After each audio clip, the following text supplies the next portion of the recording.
What's up, ladies and gentlemen? Welcome to the channel. Today, sorry guys, I'm drinking water. My throat's really dry.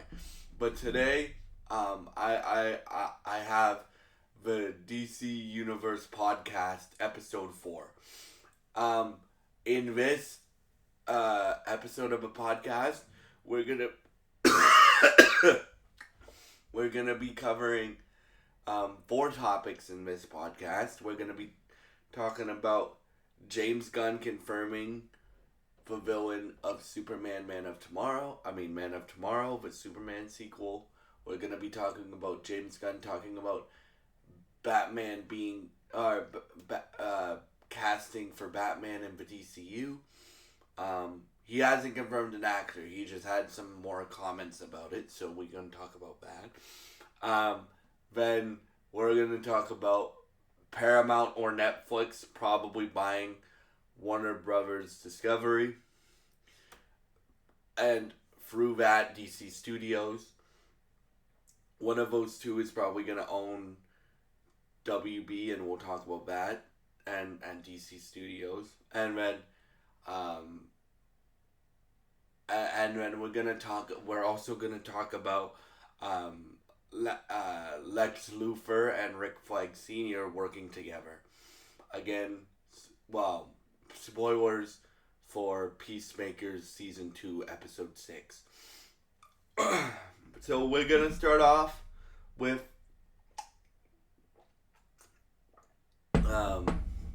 Superman. We're going to start off with Man of Tomorrow. So, James Gunn turned in the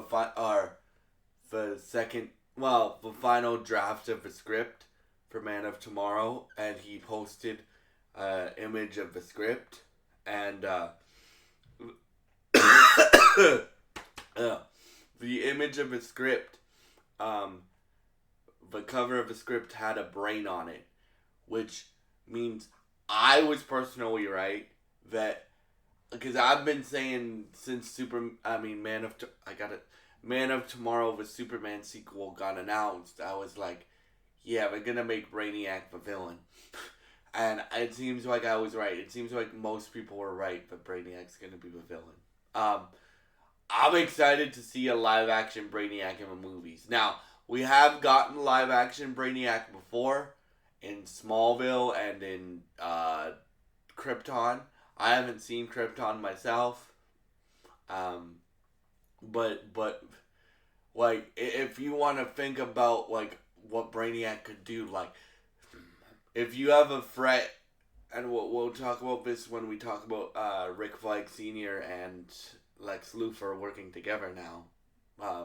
But if you have a threat where you have to bring Superman and Lex Luthor together, you have to have somebody that can challenge Superman's brawn and challenge Lex's brain, right? So Brainiac can do both of those things, and you're probably gonna need more people than just Superman and Lex Luthor. You're probably gonna need, like, I wouldn't be surprised if Jon Stewart is involved, right? Because Brainiac is a space threat. I wouldn't be surprised if Kara, Supergirl, is involved. I wouldn't even be surprised, and I'm not saying this will happen, but I'm not even being surprised. I won't even be surprised if Superman or Man of Tomorrow is where we get our first introduction to James Gunn's version of Batman in the DCU, right? Because yeah, like I think I think the end of this movie, and this is just my prediction, is gonna put the idea in Clark's head to start a Justice League. That's just my opinion, but that's what I that's what I think. But yeah, what do you guys think about this topic? What do you guys think about Brainiac being confirmed as a villain for the main villain for Superman? For Man of Tomorrow, the Superman sequel. Please leave your thoughts in the comments on that topic. Okay, let's skip a business one out of the way first, because I don't know how many are out of the way. So the So if you're asking, no, why are you covering WB being bought by um, maybe being bought by Paramount or Netflix? Because it will affect DC Studios. That's why. Like, um, so WB, like Paramount, is ran by a guy named David Ellison, and David Ellison's daddy is rich, like loaded rich, like Jay-Z rich, right? Like Larry Edison is like one of a he's a he has as much money as Jeff Bezos or close to it, right? So they're preparing a deal to to like show Warner Brothers, and they might buy Warner Brothers, but also Netflix is interested. Now, last week I brought this up in my podcast, but I do not want Netflix to buy WB. The reason why is you would lose the theatrical experience. Right? I love the TV shows as much as the next guy. Like you guys know how much I loved how much I'm loving Peacemaker season 2, and you guys know how much I love Creature Commandos. But I also love going to a theater and seeing movies, right? Like like Superman's my movie of the year right now, right? And and I think it will stay that way. The only movie that I think could possibly beat it is Wicked Part 2 for good. Wicked for Good. Um, but like for me, for me, Paramount's been making movies, bro. Like I'm not just talking. Let's talk about their television division, man. Paramount has a guy by the name of Taylor Sheridan, who I think is the best producer of things. He's up there with James Gunn for like one of my favorite people in production, Hollywood production right now, right? This is the guy that wrote Yellowstone. This is the guy that writes Tulsa King. This is the guy that created the Yellowstone universe. This is the guy that created Mayor of Kingstown. This is the so I would be excited to see him potentially work on a DC project if Paramount were to buy him, right? David Ellison has also been making a lot of moves to like um for example, like Paramount's doing a Call of Duty movie now. They have um, the Ninja Turtles Last Ronin movie coming, right? So he's been making a lot of uh, moves for nerds in Paramount's future, and then they just and then like if Paramount were to own WB, then they would obviously have to deal with the um deal with the like James Gunn would have to pitch to the new CEO if Paramount were to own WB. But I personally think I talked to my dad and my dad agrees with me. My dad works in business, like he's a one of the sales manager, one of the top sales managers of all of Canada for his technology company that he works for. And I was talking to, so my dad does a lot of business deals. That's basically what I'm trying to say. And I was talking to my dad when we were driving yesterday, and I'm like, Dad, Paramount might buy WB. What does that mean? And he's just like, new ownership, and and sometimes they um they want to meet with like they'll want to have they'll want to meet with James Gunn, but I also think it's stupid for them to get rid of James Gunn. Not just because I'm a big James Gunn fan, which you guys know I am a massive James Gunn fan, right? I've said it. I've called this dude the Kendrick Lamar of superhero content. So that's how much I love this dude. But I also think it would be incredibly stupid for whoever, if Warner Brothers gets bought, if they reboot the DC universe again. because the last reboot didn't really work because nobody really liked it. Superman has broken records both in theaters for a DC project, um, and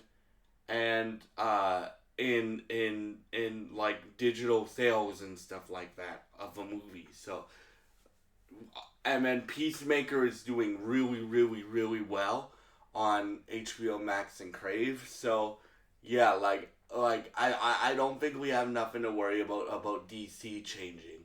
It would just be ownership changing, and maybe even the new, if Warner Brothers gets bought by a new studio, would um, be they would give James Gunn even more power. Even though I think he's at the top of his powers right now. But yeah, like, oh yes, and I'll put this in there too.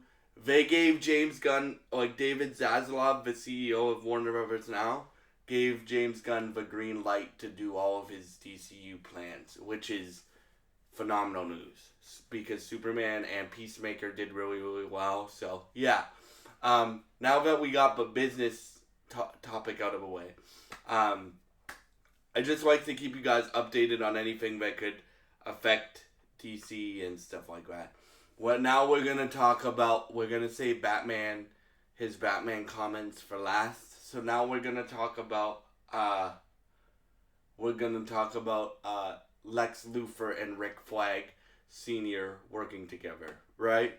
I guess I can call him Rick Flag now because everybody knows who he is. So in Peacemaker Season 2, Episode 6, again, I'm assuming most of you guys who watch this podcast have watched Peacemaker Season 2, Episode 6 already. But if you haven't, spoiler alert, massive spoiler alert. So, Lex Luthor is a cameo in Episode 6 of Peacemaker Season 2. And Rick Flag needs his help finding Peacemaker, because Peacemaker's on Earth X now, the Nazi Earth for DC. That's what Earth X is, right? It's what if Germany won World War II. That's what Earth X is. But Rick Flag doesn't know how to get to Earth X because Rick Flag, he's very smart, but he's not like super smart. So he goes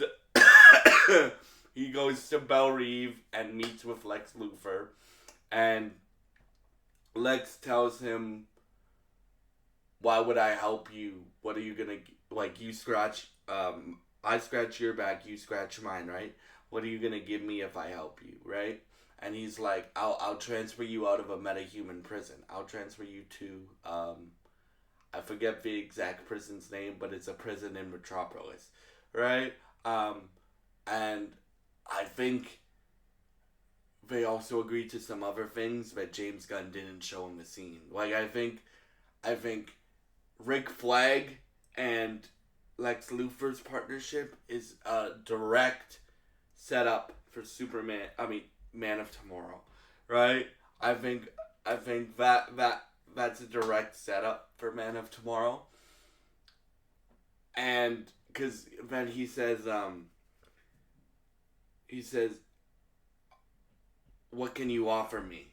And he goes, "I can offer you a path to redemption." So maybe, and this is just me theorizing, maybe, because again, I've said this from the very beginning. Like, I think, and this proves it because he's in Peacemaker, right? I think Lex is gonna be like one of a universe, wide villains, which means he could appear in a Batman movie. He could appear in a Superman movie, obviously. He could appear in a, I don't know, if they do Green Arrow, he could appear in a Green Arrow movie, right? And guys, like, Nicholas Hoult in the scene, I know I did a review of Episode 6, but Nicholas Hoult in the scene, like, this is what James Gunn is talking about with tones. Like, Lex, let's just say, doesn't hold back. Like, he's like, he curses a lot and stuff like that. And it's a darker delivery from Nicholas Hoult. Like Lex is a very bad character, but like I really liked Nicholas Holt's delivery of the scene that he's in, right? It's not for very long, but it has a lot of universe wide um, reactions and stuff like that. And then next week, because James Gunn's confirmed this already, we're going to see Lex's main scientist guy. I forget his name, but you would Lex's main scientist guy that I thought was Deathstroke, and I got really excited. But it's not Deathstroke. But guys, if you want to know what I think, Peacemaker. I think these Peacemaker episodes, the way that James Gunn and the cast and Peter Safran and like everybody that works at DC is hyping these up. I think so. In episode 6, there was Lex Luthor, and they had the big Earth X twist, right? I think episode 7 and 8 are gonna be like there's gonna be cameos in there, right? There's a massive rumor. I covered this last week, but there's a massive rumor, and I want to make it clear that it's a rumor that a Bat family member is gonna show up. And I think it's gonna be Nightwing, and I think it's a shoo-in. Like I hope we see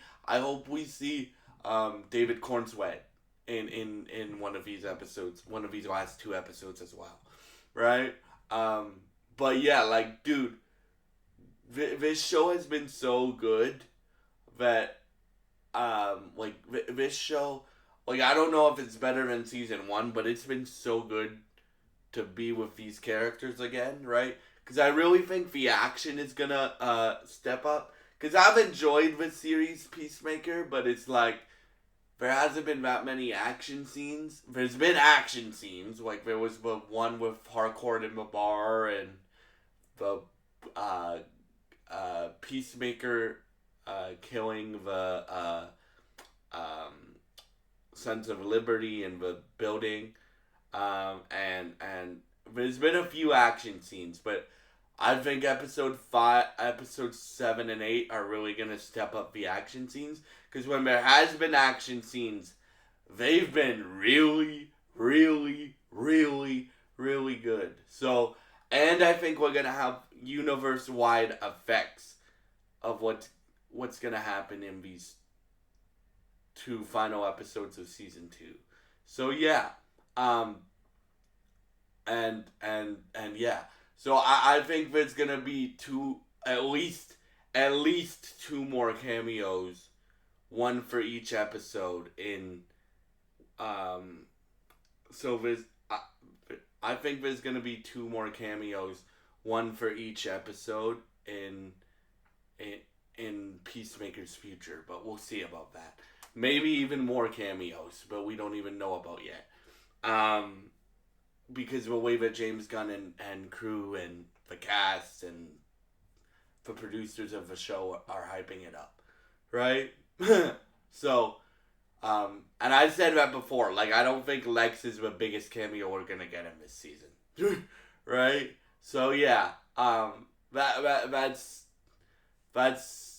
my opinion on Lex and Rick Flag Sr. working together now.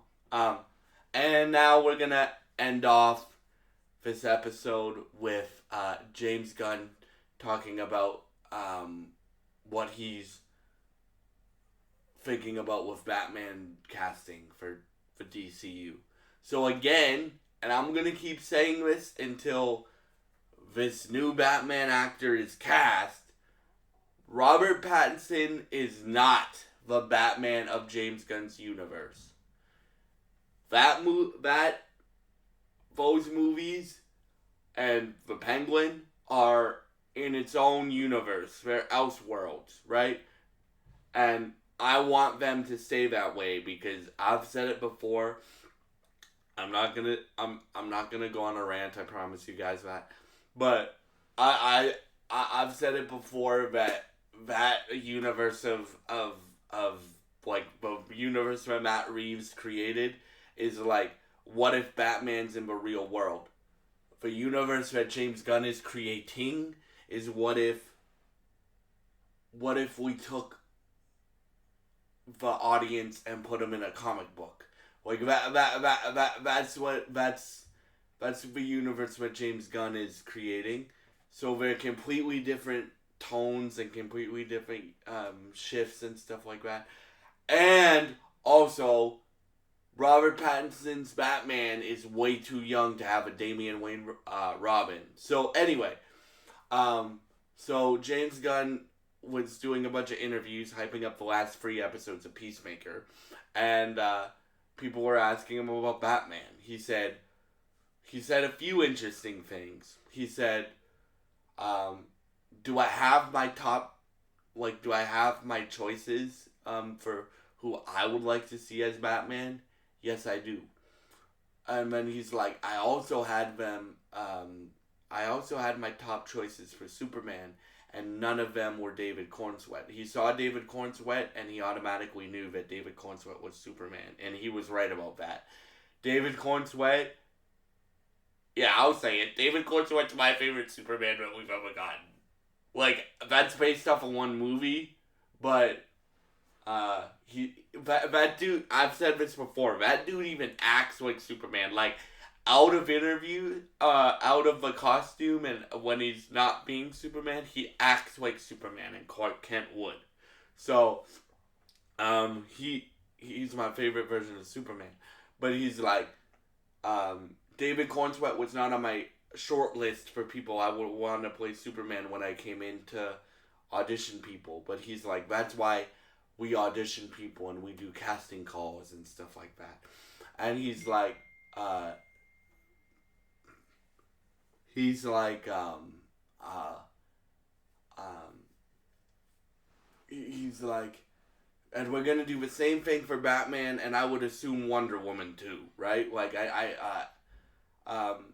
and so they're gonna do casting auditions and stuff like that when they finish the Batman and Wonder Woman scripts, right? And yeah, so oh yes, and so James Gunn said, yes, I have my top choices for Batman, but I don't know yet because I haven't seen auditions. I haven't seen anybody. Yes, I have my top choices. He probably has all of his top choices for a bunch of different characters in his head, right? Because keep in mind, he's the head of all of DC, right? So he's involved in the video games, he's involved in the movies and television, and he's even involved in the comic books as well, right? And stuff like that. So he probably has ideas for every single DC character that he wants to use in his 10-year plan, right? But what I like about what he's saying here is, yeah, I have ideas, and maybe some people have got it right, but I don't know who's gonna be Batman yet. I know he said, I know that's a sad update, but that's just a truthful one. And I just love James Gunn's transparency, man. Like, I would rather, like, I always say I hate sugarcoating. My motto, and this is the motto I do for you guys when I review a project or even in this podcast or whatever I do, whatever I do,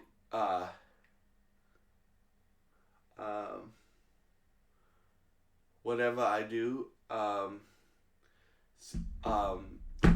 honesty is the best policy. So that's what I love about James Gunn. Thing number 2, he said 2 things about Batman casting. So he said the thing I just told you guys, and he said a big star has approached him about playing Batman, and I think I know who it is. It's the guy that I did a Batman fan casting video on this week or last week, Jake Gyllenhaal. I think it's Jake Gyllenhaal. But then he also said, I don't think it's gonna be this big star that plays Batman. Right? You guys know my opinion on Jake Gyllenhaal playing Batman. Jensen Ackles is my number one still. But Jake Gyllenhaal is my number two. Like I personally think that he's been like playing different parts of Batman his whole career. Right? Right? Mysterio, when he played Mysterio in Spider-Man, he had that playboy, rich boy energy that you need for Bruce Wayne. Prisoners, he had the craziness of Batman. Or Prisoners, he had the like being the detective and being the get answers at any moment, and you could see him literally um, going crazy by the means. Batman needs going crazy throughout the movie. Batman needs to be a little crazy, and then Nightcrawler, Nightcrawler, showed the person that he needs to be under a mask, right? The ruthless type of person that really doesn't care about anything else besides helping people and and doing what he has to do as Batman. So again, he's played Batman multiple. He's played parts of Batman and parts of Bruce Wayne before, but I would love to see Jake Gyllenhaal as Batman. But here's the thing. That's why I think the big star is Jake Gyllenhaal. Because I know Alan Ritchson, because Alan Ritchson said it. He's talked to James Gunn before. But he he's he said, I probably have a future in the DCU, but I don't have a future as Batman in the DCU. So I don't think it's Alan Ritchson. I think it's Jake Gyllenhaal, right? So that's what I wanted to end the episode on. I hope you enjoyed episode 4 of my DC Universe podcast.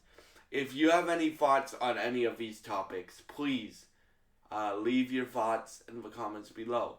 Thank you so much for all your support, and I hope you have a great day. God bless you guys, and I will see you with episode 5 of the DC Universe podcast I will see you every Sunday, because every Sunday guys, this is seriously one of my favorite videos I get to record for you every week. Now that I've started to do it. So yeah, I just love what I just had this idea, and I'm glad you guys are really enjoying these podcast episodes, because I really enjoy creating them and finding topics to cover and stuff like that. So yeah, I hope you're enjoying the podcast series. If you are enjoying any of my content on this channel, please subscribe, like, and share this video. I would really appreciate it, and it would really help me out. Thank you for watching, and goodbye, and God bless you guys.